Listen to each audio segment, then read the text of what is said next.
Beautiful soul family.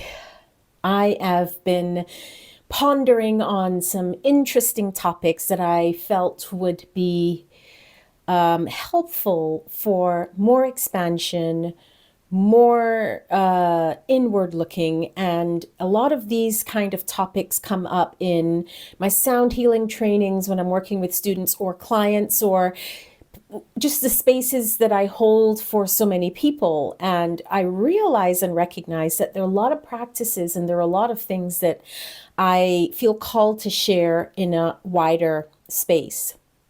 So one of the themes that's been coming up quite often is around gratitude, and gratitude as a balm or solvent, let's say, for healing. And if I could invite you to think a little bit about, or perhaps take on the lens of perception, that every experience that you have in life, the beautiful experiences, positive, joyous experiences, also those that are hard and challenging and really tough moments in our lives, that they're all opportunities for our soul's growth. Of course, we prefer to feel great. And they're all opportunities. What we call good and bad, light and shadow, and so on, are all opportunities for our soul's growth. And if you could try that lens on, then you would have a different response and responsibility, self-responsibility around the things that come in for you. And when you have a great day, you can go into gratitude and be thankful for the amazing things. But very often, when it's the opposite and we have a horrible day or things are just really hard, we don't go into gratitude. We go into complaint or sometimes victim mindset and all the different things. Now, what if you could go into a moment of gratitude, even for the hardships and the challenges and all of these things that come up for you? How would that impact the experience? The reason I speak about gratitude as a solvent or a healing balm is because when we're able to go into gratitude for the catalyst, whatever that might be, that's triggering the experience, again, good or bad, but let's stick with what feels hard. And I want to do this because I know most people feel giving gratitude for the amazing things in their life, it's a much easier practice. So we're going into a more challenging practice of giving gratitude for the things that are hard. In doing so, if you can stay in this perception with me, this lens of seeing all of it, good, bad, and the ugly, as a soul's choice and a soul agreement to learn and evolve as we navigate life, then you'll approach those negative moments, and those challenges and hardships as opportunities to learn and grow. Now, here's where the advanced practice comes in, because I know this is not easy. When you can thank the catalyst, the person, the thing, the situation, the experience that feels like it may have been the trigger or cause of the hardship, the challenge, and so on.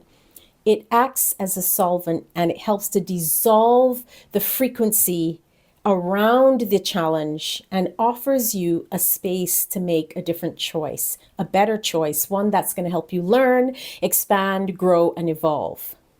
I remember years and years ago, one of my partners at the time, I found out that he cheated on me. Let's use those words. And that was very hard. I felt betrayed. It felt like this was not part of our agreement and this is what happened, and so on and so forth. Now, while it wasn't the first point of reference to go thank you, in my healing journey, what helped me to dissolve a lot of the fear, making it about what I might have been lacking or any of the things that the thoughts that came up in that experience, was to say thank you to the catalyst. Now, here's what's interesting. That did not just include my partner at the time. It included the person he was with. In that, I know, you're probably thinking, what? You're thanking the person that he cheated on you with? But here's where things shift. When we are in those moments, of course, I'm not asking you or suggesting by any means that you bypass emotions or you bypass hurt or feelings. Feel them all. And in that, again, coming back to the lens of perception that this is an experience for you to learn and grow. If that is true, which I know it is for myself and for me and many others that I work with, then you want to be grateful for that lesson so that one, it's not repeated. Two, it teaches you something about yourself, whether that's how to learn to trust again if you choose to stay in that situation, whether that is to know more about your worth and what you desire and would, want in a relationship or a partnership with other. So there are so many things that you can pull from this. But when you bring it home to yourself in the learning and you're able to thank the catalyst, what happens is there is a frequency change. And when we change the frequency and we understand our self-responsibility in this experience, it is the most empowering act of self-love. So I want to invite you to think about moments in your life right now that feel really hard. It doesn't have to be someone's cheated on you, but if it is, why not? But it could just be I've had a hard day at work, or this person did this or did that, or I'm feeling really overwhelmed by the challenges in home, family, finances, whatever it might be. And if you could sit for a moment and just think, thank you for this opportunity while things are really challenging or hard or whatever it might be, for allowing me to look inward and learn the lesson that my soul is desiring to learn or has the opportunity to learn in this experience. Thank you for being the kind of boss that just gets on my nerves so that I can understand more about my boundaries.